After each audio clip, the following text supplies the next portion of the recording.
পৃথিবী কত সুন্দর, আল্লাহ তাআলার সৃষ্টি, তাই না? তো আশা করি যে যেখান থেকে আমার এই ভিডিওটি দেখতেছেন, আশা করি আল্লাহর রহমতে সবাই ভালো আছেন। আলহামদুলিল্লাহ আমিও ভালো আছি, আপনাদের দোয়া ও ভালোবাসায়। তো এখানে আমার ছোট ননদের মেয়ে আর শ্বশুরকে নিয়ে বড় ননদের বাড়িতে যাচ্ছি। অনেক দিন পরে যাচ্ছি। তো বাড়িতে তো কেউ নাই, যেহেতু আমার শ্বশুর বাড়িতে গরু পালে।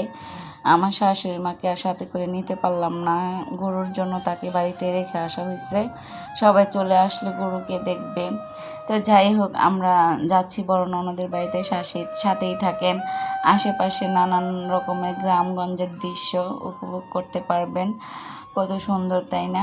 এটা কিন্তু বেলা 2টা বাজে, তখনকার দৃশ্য আর কি দেখতে দেখতে চলে আসলাম ননদের বাড়িতে। তো আমার ছোট ননদের বাড়ি মেয়ে বলতেছে, মামুনি কোলে নাও আমাকে। আমি বলছি না, তুমি হাঁটো, আমি ভিডিও করতেছি। তো হাঁটতে হাঁটতে ভিডিও করতে করতে বাড়ির ভিতরে ঢুকলাম। আমার শ্বশুর আগে গেছে, তারপর আমার ননদ, আমি পিছনে, কারণ ওই যে ভিডিও করতে হবে। তো এই পর্যায়ে একটা সময় আমার বড় ননদের হাজব্যান্ড আর কি চলে আসছে, যে ভাবি এগুলো আমাকে দেন। তো আমার হাতে কিছু ব্যাগ ছিল, আমি আবার না করলাম, সে নিতে চাচ্ছিল। এই যে বললাম যে ওই গেটের ওইখানে আরেকটা বড় বস্তা আছে, যেহেতু এইখানে আমরা এই কাঁঠাল নিয়ে আসছি আমার শ্বশুরবাড়ি থেকে 3টা, ওগুলো তো আর আমরা আনতে পারতেছি না, মেয়ে মানুষ। তাই তো দুপুরের খাবার দাবার শেয়ার করতে পারলাম না, সেই খাবার খেতে বসে গেছি, যেহেতু অনেক দূরের রাস্তা জার্নি করে আসছি।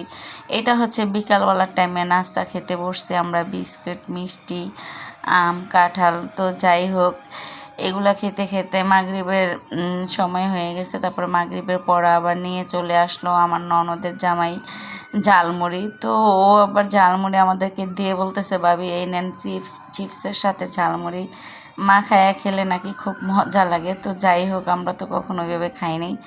যার ইচ্ছা হচ্ছে সে একটা একটা নিচ্ছে এখান থেকে, চিপস আর ঝালমুড়ি একসাথে করে খাচ্ছে। কেউ খাইছেন কি না কমেন্ট করে জানাবেন, ঝালমুড়ির সাথে চিপস মাখিয়ে। আমি প্রথম দেখলাম আর শুনলাম। আর এদিকে সন্ধ্যার নাস্তার পরে চলে আসলো আমার 2 ননদ মিলে আমার শ্বশুর খাসির মাংস দিয়ে বোনা খিচুড়ি খেতে চেয়েছে। তো যেহেতু রাত হয়ে গেছে, বাহিরে আর কি চুলায় রান্না বসাতে গেল না আর কি, এখানে রাইস কুকারে বসাই দিতেছে। সব কিছু মশলা টশলা একটু একটু দিয়ে 2 ননদ মিলে রান্না করতেছে। একবার বড় ননদ লাড়তেছে, একবার ছোট ননদ। তো এখানে আমার যে 2 ননদ আছে, আমার এই 2 ননদই আমার হাজব্যান্ডের ছোট। তো যেহেতু একজন বড় আর একজন ছোট, এই জন্য ছোট ননদ বড় ননদ বলি।